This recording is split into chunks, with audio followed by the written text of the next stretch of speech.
whatever, everybody comes into stories in their own time, in their own place, with their own need. I don't know who's listening to this, what you are trying to gain, or what you need, what you have planned in your heart, or what you want to do, let's say for Native students on your campus. Because I don't know what it is. Everyone's different and the context is different. But when you read this book, I hope that there's something that resonates with you, that you can see the next maybe pathway from reading it. And it's going to be different for everybody.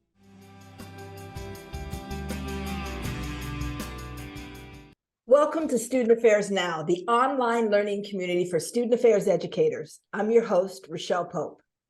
Today, we're discussing how Indigenous students navigate, negotiate, and even thrive in higher education with Dr. Amanda Tachine. Student Affairs Now is the premier podcast and learning community for thousands of us who work in, alongside, or adjacent to the field of higher education and student affairs. We release new episodes every week on Wednesdays, and you can find us at studentaffairsnow.com, on YouTube, or anywhere that you listen to podcasts. This episode is brought to you by Stylus Publishing. Visit styluspub.com and use the promo code SANOW for 30% off and free shipping.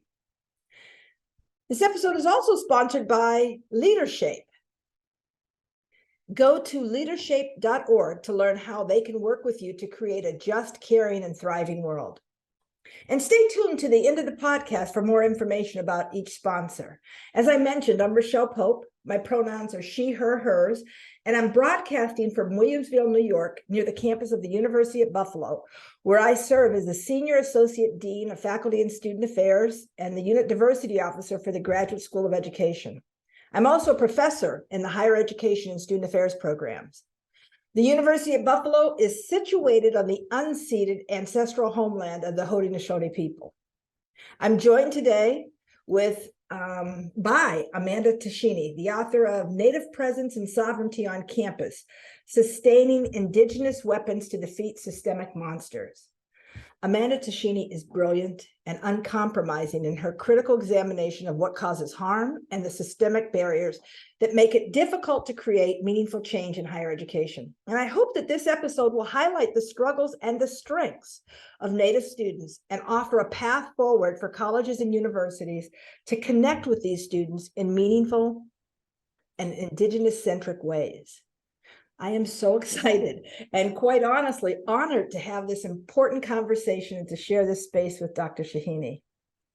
Yahate and Ahihe, hello and welcome for joining me today for this episode of Student Affairs Now. And welcome to the podcast.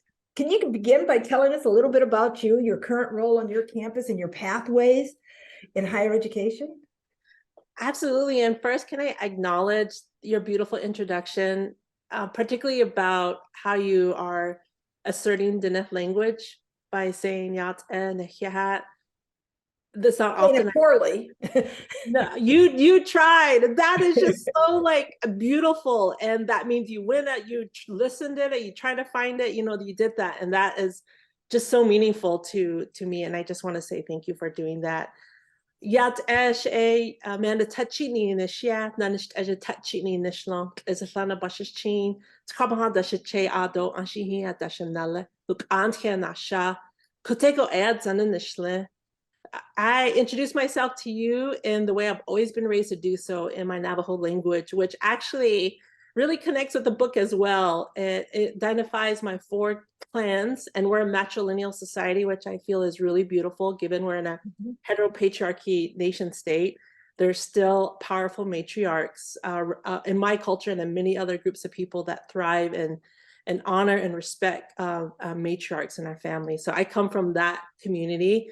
And I also, in my introduction, I say where I'm from. I'm from a small rural reservation community called Ganado, but in Navajo it's Locantia, which means the patch of wide reeds. I really feel proud of where I come from, and often when I talk about it, it just makes me feel good to know to be from my community of Ganado. And then the last thing we say in Navajo is actually we identify our positionality as a woman. So Mhm. nowadays we're saying she, her, hers. I love that we're identifying that. And I like to, but in our Navajo language, we already do that. I say, which means that's how I identify myself as a Navajo woman. And so we say that in our introductions. And so I'm here and I'm just really grateful to be a part of this. I'm a fan of student affairs now, and you all are doing phenomenal work, Dr. Pope, and all of you alongside you in this work. So I'm just abundantly grateful and full of joy this morning to be alongside you today.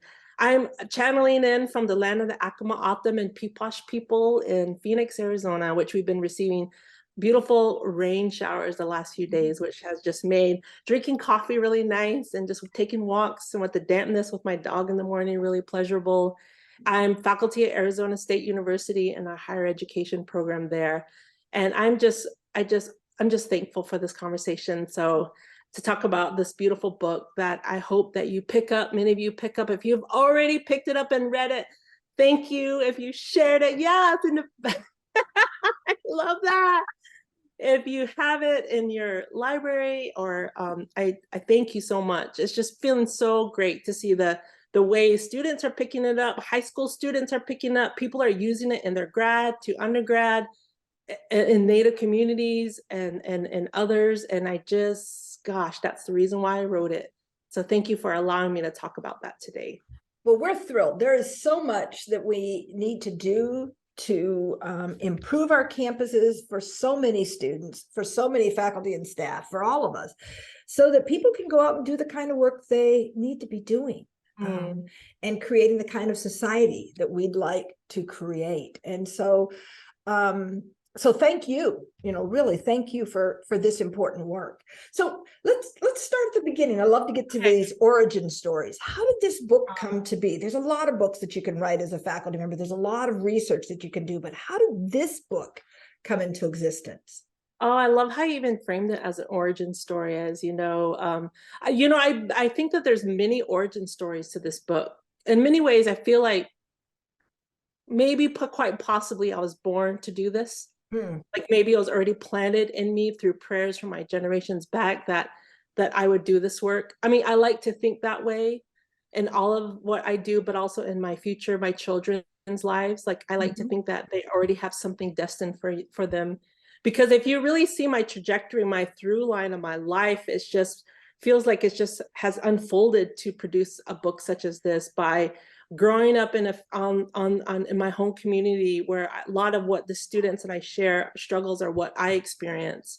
Also growing up in a home where my mom was a teacher on the reservations, in reservation school settings. So I grew up in her classrooms, helping her clean up, staying after for her parent teacher conference events when I was a little girl, and then also seeing my grandmother help out with the school. So I grew up just around and seeing the emphasis of education as critically important for us. Then fast forward, my bachelor's actually is in education, and I went back home and I taught in my home community. And then fast forward, I ended up teaching in Tucson, Arizona at a charter school for predominantly Tohono O'odham and Pasquayaqui students in that region. That's where their homelands are. And University of Arizona was literally in their backyard of that school. And I would take my students to campus, and they would feel like many of them had never been to campus, even though it was walking distance right there. And so then I was, introduced to the field of higher ed in that time frame. Didn't even know that there was such a thing. I knew there was education and teacher ed and superintendents and all of that, because that's my life, but I didn't know higher ed. And so then started taking classes, got a degree in it. I was an administrator in higher education. I've served as the director of the Native Center at the U of A. And then from there, I started realizing how many of my colleagues and peers did not know about how to support Native students. It was so like screaming at me. And how much evidence-based research was just critical in advocating, legitimizing your space and your resources for particular students, predominantly those who have been marginalized since for generations. And that's when I recognize like meaning me, need to do research and have evidence-based research for folks to really advocate for Native students. And so this book was actually my dissertation research, and was my first time really engaging in depth about this, and understanding 10 Native students first year in college. Mm-hmm. And I nourished it. And when I was doing my dissertation, I was writing, already knew I was going to put it into a book. Nice. I was already writing my dissertation, like this is going to be a book. I don't know where that came from, honestly. That's why I feel like it was probably prayed for before. Mm-hmm. Like I already knew I was going to write it. So I was even structuring my dissertation, like with the idea it's going to one day become a book. And so yeah, there's many origin stories as to how that this book evolved. And I just, we could sit for hours and I could talk you more and you'd probably get bored, and I would No way, no way. and I would be in tears because there was so much moments of that have helped me to get to where you all get to turn the pages on. Yeah. Well, thank you. You know, I think about that, and I think that I really love that image of that. This has always been there for you. Mm-hmm. That somehow you were always going to write this book. And I'll tell you, it's so important because we've needed it for a long time. You know, racially marginalized students on our campus are students who are culturally marginalized, and marginalized in all sorts of ways. We still aren't serving their needs, and that we need to, and we need to figure out how to do it better and well, because their lives depend on it. It's not just because we're trying to be better at the work that we're doing, because their lives and livelihood and spirit and self depend on it. So how about for those who haven't read the book yet? Because, by the way, listeners, if you haven't read that book, you need to run out and get it. You need to get out there and get it. So for those who haven't read the book yet or haven't had the opportunity to work with Indigenous college students, what's most important for them to understand about how higher education is harmful to Indigenous students? Yeah, well, the book, if those of you who haven't read it yet, it follows the lives of 10 Navajo students during, I interviewed them during their first year in college. Mm-hmm. But the book is divided into two big sections. And the first section is actually their senior year in high school, because when I was talking with them, so much of their experience was connected to their prior context and their their high school experience. Mm-hmm. And so half of the book is their senior year and kind of gets to that college access conversations that we have, meaning, you know, when I was working as student affairs, there was such a push to move toward everything being online at that time, meaning like even your application should be all online. And I remember I used to advocate like, well, there's so many communities that actually don't have the broadband, the infrastructure to go online. They're still doing paper, you know, and pen applications. And I would get frustrated because I felt like many of my colleagues, they're like, really? Didn't believe me. Right. And so this book explains, like, goes in depth about the home conditions of many of these students. And so I'm getting ahead of myself. So I share the first year experience during the second part of the book. Mm-hmm. And the book is framed around monsters. And there's 4 monsters that I'm identifying in each section. Mm-hmm. And the idea of monsters actually is connected to our oral stories of Diné peoples. Like we are right now, in my belief system, that we are in the 5th world, that this is called the glittering world, that we have evolved the glittering world, and that we have evolved in different worlds prior to now we're at the 5th. We have emerged. So that's why when you hear that we're connected to the land, we're literally emerged from the land. Mm. And so in these prior worlds, there was monsters that were killing our people.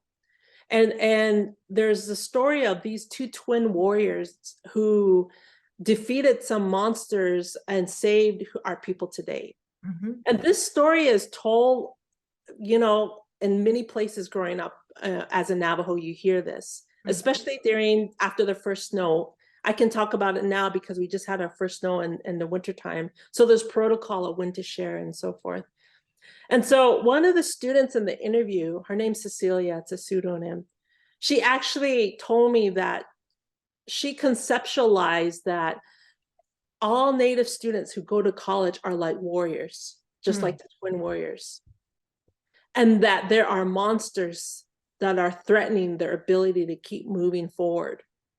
And that we then, she said, and so she used the term we, meaning her and her alongside her peers, Native students, like we are fighting, and we are the warriors, with this idea of getting a degree as helping our community. Same way with twin warriors. To defeat the monsters is like we're saving our Navajo people. Education then is seen as a value of not just an economic benefit that we often frame in higher education. You know, we're really good about doing that. But students and other researchers like Jameson Lopez and others are saying like, that's important, but the other story is this idea of reciprocity and giving back and really building a Native nation, building up sovereignty. And so the book then frames the monsters. So then I was wondering, what are the monsters? What are these contemporary monsters? And so the book, I talk about these contemporary monsters, but then I didn't want to have a book of just deficit and just like hardship and struggle that we're so good about doing as researchers. We've been professionalized to problematize, to critique our work. But then there's implications for that. You know, when we continue to do that, what kind of world are we creating for ourselves, and what kind of world, and how are we limiting joy and love and harmony that's occurring in our lives? And so, you know, I wanted to then identify the indigenous weapons. I used the language of indigenous weapons, of what did the students use? What was the tools that they used to defeat the monsters or to navigate through the monsters? So the book is around those ideas of monsters, they're warriors, they're monster slayers, they're using weapons during college because they're present. You know, that is so powerful. And it really, when I started to read the book, well, when I was looking at just the title and just before I started the book, I said monsters. And I said, why otherize, in a sense, these systems and the barriers, these systemic barriers. And then I started to read and I started to learn. You know what I mean? That the constant reminders that we need about the cultural connections. And so this whole story about the twin warriors and why you defeat the monsters and why you need to be warriors was so powerful to me and so instructive, you know, to take my own ideas and beliefs and set it aside to read and to learn and to understand. And now it's like, yeah, I get monsters, right? You know, I get why the student is seeing it that way, the students who talked about it that way. So let's help the readers the listeners understand, what are the systemic monsters that plague higher education, and what can we do to start dismantling them, and stuff like that. Yeah, you know, I like your thoughts too, because I think the reason why I felt like it was important to I write in the book to name the monsters, because growing up on the reservation and also being alongside some of my community, and I don't want to say that this is happening across all people. I want to be careful about that, across all Native or Navajos. But there's a tendency to blame the conditions that we're living, blame ourselves. Right. Because we don't get to learn about the systemic monsters in our schooling or in higher education, and not until maybe later on. Like, I didn't even learn about settler colonialism as one of the monsters. Right. Until I was graduated from my doctoral program and I was reading up on my own, because I didn't have an Indigenous scholar in my higher ed program to teach me that language. So I remember growing up at Ganado feeling like, God, why are we always living a paycheck to paycheck? Why do we have to drive like such a far distance to get milk and get groceries? Why is there just pervasiveness of even alcoholism in the neighboring border town on the reservation? And I would feel like, what's wrong with us? And I think this is similar to many communities when we're like living in the struggle. The struggle is real. We internalize it. And I use the language, the monsters monstrous internalization. We internalize it, it's our fault. And I'm writing this book to young people. It's like my love letter to my children, to let them know, like, there are deep-seated monsters, centuries old, that created the conditions in which our families and our communities are living today. And that's why it's hard for our communities and our people in our communities to get a job on Navajo land, like that simple. So I want them to have the language and the understanding of those monsters. So the definition then of systemic monsters are the interlocking structures of power rooted in white supremacy, settler colonialism, racism, erasure, heteropatriarchy, and capitalism that disrupt sovereignty and belonging. Now, those are some big words. And we know those words because we study it now as doctors. But my high school student, my son, he's not learning about erasure or even racism in his school or heteropatriarchy. And so it's this, giving them the language for that was really critical for me. And so I'm not going to talk about all the monsters, but maybe I'll talk about one. And one of the monsters, for example, is actually called the financial hardship monster. Right. And this was the senior year in high school, that first half. So what I was finding is the 10 students, some of these students were living in high school with no running water and electricity, getting back to that earlier comment about technology. And so then they were sharing with me their senior year of like, they're like academically strong. All these students are academically strong.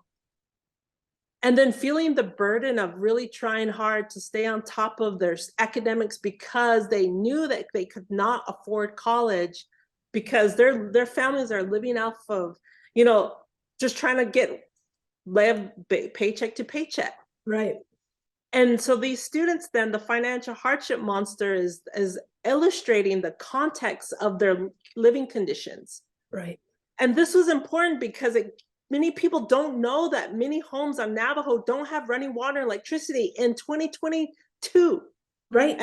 And so I talk about COVID at the beginning of this book because COVID spread rampantly in our community. We were hit hard. It was all over national news. And in that time frame, we were feeling like, what's wrong with us? Why can't we be healthy? Why we're not washing our hands? What's wrong?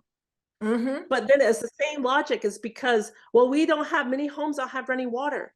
Families are living in one-room houses that's far distance to get healthcare and groceries. This is where I'm from. Right. So it's COVID. Then our Navajo Nation president was saying, COVID is the monster. He was using that language. COVID is the monster. Our people need to fight against the monster. And I shared delicately in the book, like, no disrespect, president of the Navajo Nation, COVID is not the monster.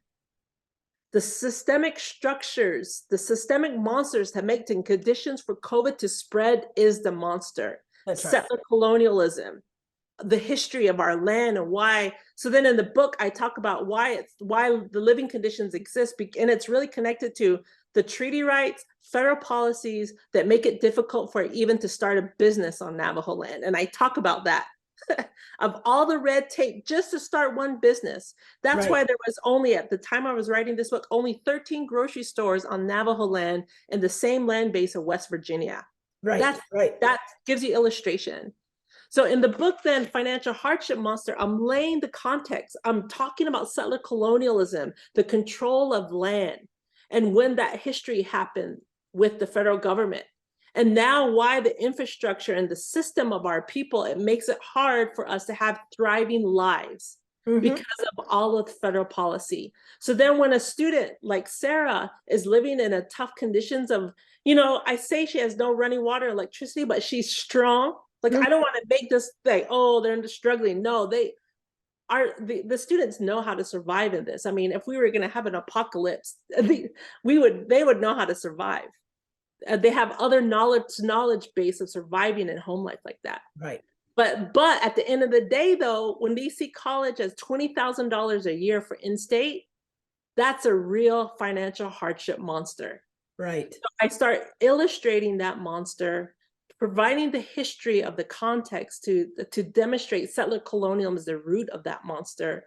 And then it makes us aware of like, wow, when we raise tuition, it impacts students like Sarah and what she's trying to do to better her life and her community. And so there's four monsters in there, but each monster I do that. I go to the history, the centuries old monsters and how they form, how erasure was formed in educational context, and how it plays out in the students' lives currently, and to give them the language that they need. So then they understand, like, now when I did this, it was helpful for me. Like, now I understand why my family had to drive hours away to get groceries. Right. Because there was no place nearby in our home community because of the red tape and how it's difficult. So it By was design. yeah. So it was a healing process for me in learning that, but also recognizing like, gosh, we're not even teaching these in our school settings. Right. And then we internalize it's our fault. And I'm like saying, no, it's not the fault of the people. It's the fault of a broken system that continues to keep us as status quo. Well, that makes me think right now of these wars around critical race theory, for example. We can't, if you teach people to really examine the structural problems, to really understand the systemic nature of this oppression, to really understand colonial oppression and all of these things. Oh, now that's dangerous. So we're not trying to get critical race theory because it makes somebody feel rid of critical race theory because it makes somebody feel badly. We're getting rid of critical race theory and other theories that are going to examine this systemic oppression because it's going to uproot the whole system. Once we have the language to talk about it, once we can to pin it back. So this is so powerful as you're talking about these monsters and sharing this language and this understanding, because as long as you can convince me that how I'm living and where I'm living is my own fault, and I've convinced other folks, you know, with white supremacy that the reason you're living like that is your fault, we won't change anything. So that is so incredibly powerful. Just amazing. And you've mentioned only 2 of the students. You interviewed, I think, 10. Yeah. And I think you mentioned 2 of them, Sarah and Cecilia, and these powerful lessons that you learned or were able to take from them. And I'm wondering if you had some other powerful lessons that you might want to share, 1 or 2 from some of the other students, or more that those 2 taught you. Yeah, each of them just, gosh, when I was in the depth of like listening to their stories over and over again, I just was just marked by how much wisdom that they give us. And it was really healing in my own life of challenges I was undergoing during the writing process and hearing them. So one of them, for example, one of the indigenous weapons is actually about prayer. And they all talked about prayer in different ways because they all have different, I think we would use the language of denomination based upon particular religion. They didn't use that language, but they would say things like, I was raised traditional. So that means that they have the Navajo teachings and prayer is really influential in there. And so Lauren is one of the students that comes to mind because her mother instilled in her traditional values of prayer. And so she would tell Lauren, like, wherever you are, remember where you come from and remember prayer, and prayer will give you strength. And so Lauren, in her first year, one of the monsters that was really plaguing her was I call it the deficit not enough monster. And so it's just this, no, I'm sorry, it's called the fear of failure monster. And it was this idea of like, the students were just really scared of failing. And I use failing in as like quote, meaning because if they failed their math or chemistry, then it impacted their GPA, then it impacted their financial aid, then it impacted their sense of continuing in school. Right. And it disrupted their whole sense of belonging too, because they were top high school students. They're coming into college and they're getting their first failing grades. So it disrupted belonging. And so Lauren in particular really was on her it was pressing on her heart. She would have been the first oldest sibling in her family. She felt like she had a lot of responsibility to do well. But when she would go home, she would talk about, she was a cattle girl, so she was always around her horses. So she talked about going back home and being around her horse and just talking to her horse, and that also was a practice of like getting things out, unloading. And to me, we use the language of more than human relations a lot. And I feel like that gives value of also to like our relatives that are non-human, and Mhm. how much they also, I think we don't talk about that enough in higher ed. Maybe we tease about on Twitter, or we talk about our dog who is soothing us. But in this book, in this journey, I was hearing more so about really the value of relationships that she had with her horses in particular. And she wasn't the only one. So this idea then of prayer was really powerful because they were all sharing how that way they didn't feel like they were alone. Mhm. They felt like they had something that they can go to when they were in college. And so that really touched my heart. And it really, when I was writing about prayer and how much comfort they received in that. And so that gives us a lot of thinking about in student affairs about what does that mean for us when we're thinking about prayer and the different ways prayer is um, maybe limited, or we're fearful of it, Mhm. or the different ways that we maybe don't talk about it. But I felt like when I was with these students and writing and hearing them, how critical it was for them to be able to access the connection to prayer. So the weapon is then this idea of the idea of reverence, of sacredness, Mhm. and that's a weapon. And that had how we had that regard, they had that regard of that. And they didn't get to a place like, "Oh, I'm Christian, and so this is the way we wanna be," or "I'm like this." They didn't have any of those type of language. They were really, like, I felt like inclusive. I don't know if that's an accurate term, but it feels close to it, this idea of, like, holding each other con in their different value systems. Mhm. Because some were Christian, some were Mormon, some, identified as another one called a Native American church, so they had different denominations, but they all talked about that. And, that really touched my heart, and that's something that I practice because, I reinforce because of being close to their stories. So that Mhm. wisdom, it's real.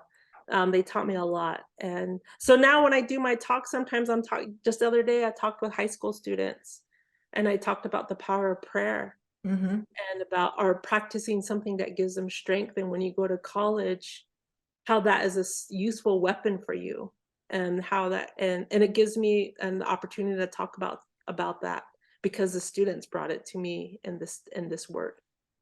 Well, that's it's really an interesting time to talk about prayer, Mhm, where um because our conversations around what's happening on campuses with different groups, let's say evangelical Christians, and how some would say that they are using um their perspective and being on what it means to be a prayerful person, or whatever, and using it to harm others. And so that the student affairs response has been, not, let's not talk about that. Or the education in general, public education in general, saying we can't talk about those things, rather than taking a real nuanced and um, perspective that allows people to find the strength where they find it. mhm, And yet, as these students modeled for you, you don't have to do it my way. I'm mhm, talking about the way that this is the way I do it, and here's how you do it, and how do we find our strength and our joy, and what do we battle against mhm, together. And I think that we need a different and a more nuanced look. And again, as you said, these students taught us so much, because reading that really helped me to see this differently, mhm, and so that was really powerful. Um, Again, like you, I was blown away by mhm, the wisdom, that mhm. these students shared. So that was pretty impressive. Um, And so I like let's, that idea. Like, I know you go to the next question, but I just want to affirm your thinking. I think we do need to do I look at being more nuanced approach to how we think about prayer, because I think that's something that is critical in our work. So Right, because otherwise it gets to a place where we just don't we just don't include it, you know, and right. what how is that how is that also another aspect of closing off knowledge systems, or like in my language, in indigenous weapons that gives strength to particular groups. So how do we think about prayer, and how do we think about the nuanced approach of of including it, that doesn't that allows abundancy? um I feel needs that. And I thank you for saying that. I just want to reaffirm I agree with you. Yeah. Yeah, I mean, I think it's different. I think we have this all or nothing response, Yeah. and we're afraid to have conversations. We're afraid not to have conversations around it. Mhm. And um and what that word is, because some people are far more comfortable with the word meditation Yeah. or some other aspect. And I don't care what words they use. I'm more concerned with what does it bring, and what are our students telling us they need from this. So Mm. there Mhm. is something there. I want to shift this to the other side. So we've heard from Yeah. these students, we've heard from you, we've talked about this, and I'm wondering what we need to do as student affairs educators, as higher education educators, as faculty, as staff. What are some basic actions that campuses can do now and campuses can build to do later to better support Indigenous students? And like Yeah, if you pick 1, 2, 3 basic actions that we can do. I know it's so easy for us to want to tie things up, right? And Yeah. I think as student affairs, we want the nice, easy steps. And I remember when I was writing the book, I'm looking at my book too, because in the last chapter, I was um I was struggling in providing whether to provide actually these like 1, 2, 3, because I know that in our work we want that. Mm-hmm. I think I think as a society we want that. We want to lose weight. Let's do these 1, 2, 3 things. We want to do this. I mean, it helps us, and I know there's advantages in having that, but at the same time, I was struggling with that because in our storytelling, like Dinesh storytelling, when I talked about the twin warriors, you know, I've heard it in various ways at different times by various storytellers. And after they tell us a story, they don't tell us, okay, here are 2 or 3 lessons from this story. Right. Right. There isn't that. There hasn't ever been, I don't know one time where I felt like I got that after that. And it's connected to this idea where whatever everybody comes into stories in their own time, in their own place, with their own need. I Mm-hmm. don't know who's listening to this, what you are trying to gain, or what you have planned in your heart of what you want to do, let's say for Native students on your campus. Because I don't know what it is. Everyone's different and the context is different. But when you read this book, I hope that there's something that resonates with you, that you can see the next maybe pathway from Mm-hmm. reading it. And it's going to be different for everybody. And Mm-hmm. so I tried as much as I can to adhere to that in my writing, by honoring Danette ways, by saying, but not making it like a 1, 2, 3 step, but Sure. really acknowledging that everyone will come. I did though, and also too, this book was written for, I started the book by saying, Dear Shaalchine. Shaalchine means like my children. Mm-hmm. So my audience in this is I'm writing to actually my children. And when I think of not only my children, I think of the many Native college students that have been privileged and honored to be alongside. And and so I'm thinking of them. And so it was hard so then didn't make sense for me to write to to non to non-natives about what to get from this. But I did offer a little letter, a little piece at the end. So I was going to bring that up. So in the conclusion, around on page 177, I write a brief note to teachers, professors, administrators, and policymakers.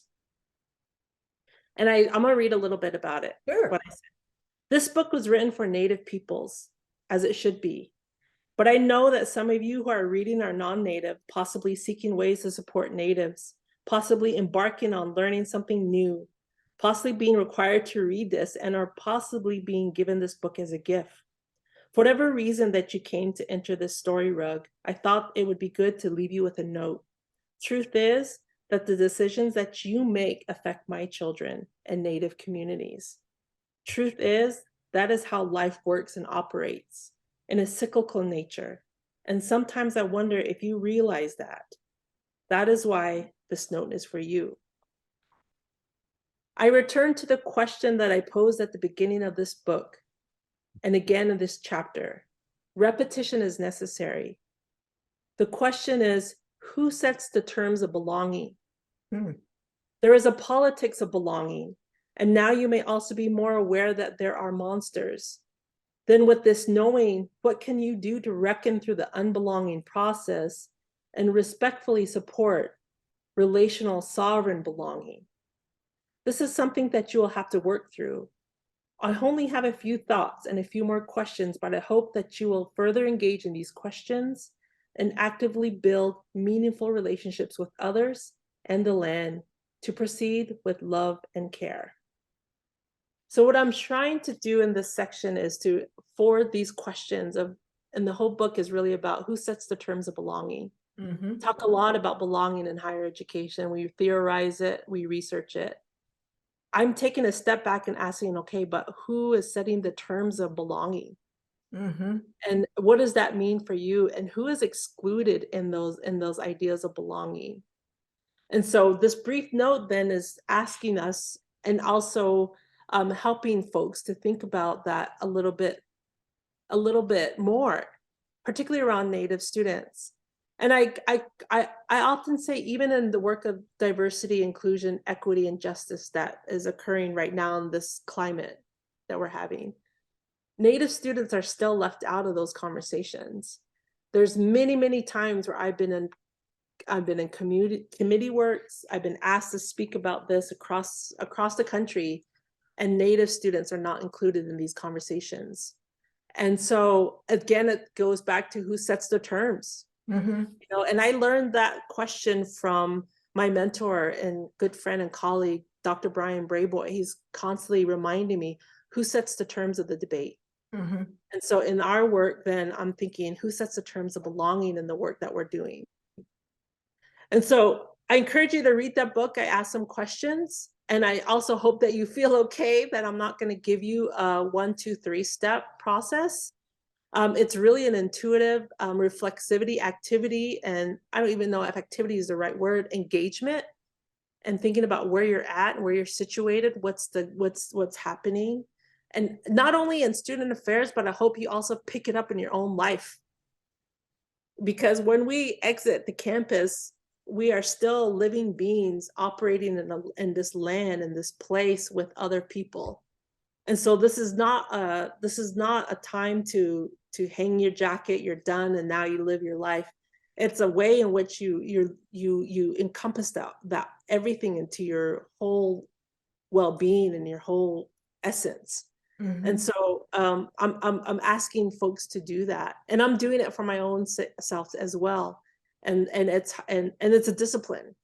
We were talking about that earlier, but it's a discipline, meaning it's not natural for me.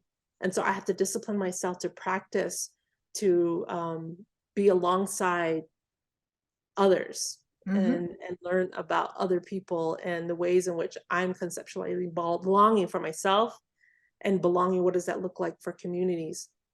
And so I'm on that exploration as well. And it's not easy, but I encourage folks to engage in that. And so one example I'm doing is as I've done even in this book, I've been really empowered and inspired by Black thinkers. And I feel like there's such a relationships, and there's, I don't know if solidarity is the accurate term. I'm still wanting to see, but it's like being alongside Black scholars has really helped me in my thinking.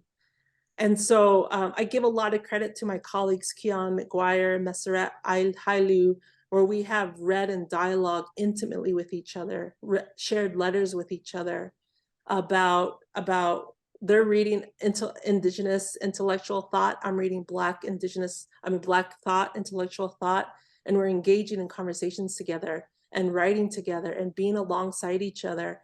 And I feel like that's helped me to grow as a person. So that's just my own example of how I'm engaging on who sets the terms of debate of belonging.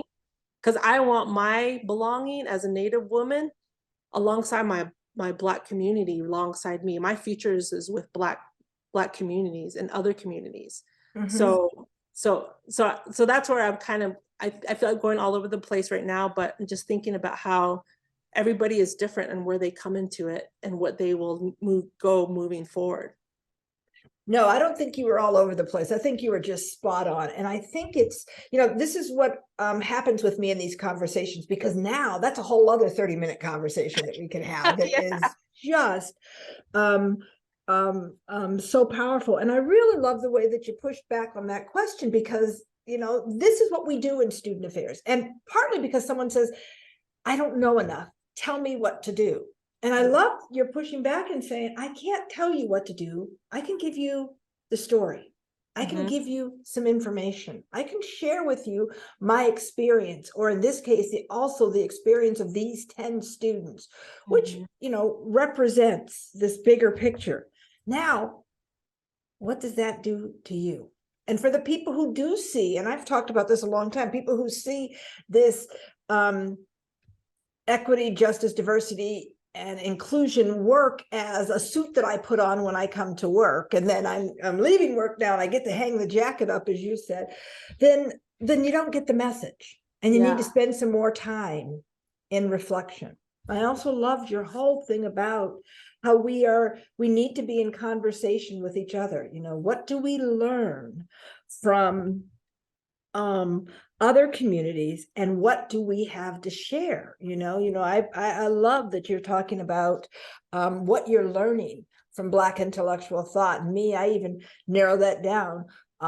The work of Black women who have been doing this kind of work and who've been pushing it out there, and how it keeps getting hidden, and we bring in these other speakers. And I think all of these voices need to be talked about. And so I really, really appreciate this conversation, and we're going to have to do this more. We're going to have to sort of bring this to a close for this experience, but we'll keep finding more. I want to take a moment here to thank our sponsors, Stylus Publications and Leadership. Stylus is proud to be a sponsor of Student Affairs Now and this whole podcast. Please browse through their student affairs, diversity, and professional development titles at styluspub.com and use the promo code SANOW, and you can get 30% off all books plus free shipping. You can also find Stylus on Facebook, YouTube, Instagram, LinkedIn, and Twitter at Stylus Pub. Leadership partners with colleges and universities to create transformational leadership experiences, both virtual and in person, for students and professionals, with a focus on creating a more just, caring, and thriving world. Leadership offers engaging learning experiences on courageous dialogue, integrity, equity, resilience, and community building. And to find out more, please visit leadership.org /virtual programs, or connect with them on Facebook, Twitter, Instagram, and LinkedIn. I want to send a huge and heartfelt shout out to Natalie Ambrosi, the production assistant for the podcast. She does all of the good behind the scenes work that makes us look and sound good. Great, actually. To our listeners, I'm so grateful for all your time today. This conversation has given me so much to think about and has really been soothing to my soul. I hope it's done the same for you. As you listen today, if you find this content to be useful for your student affairs practice and scholarship, we'd love it if you'd share this episode with your social media networks. Again, I'm Rochelle Pope, and thanks again, or ahihe to Dr. Amanda Tachine, and to everyone who's listening and watching. Please, folks, take time for each other.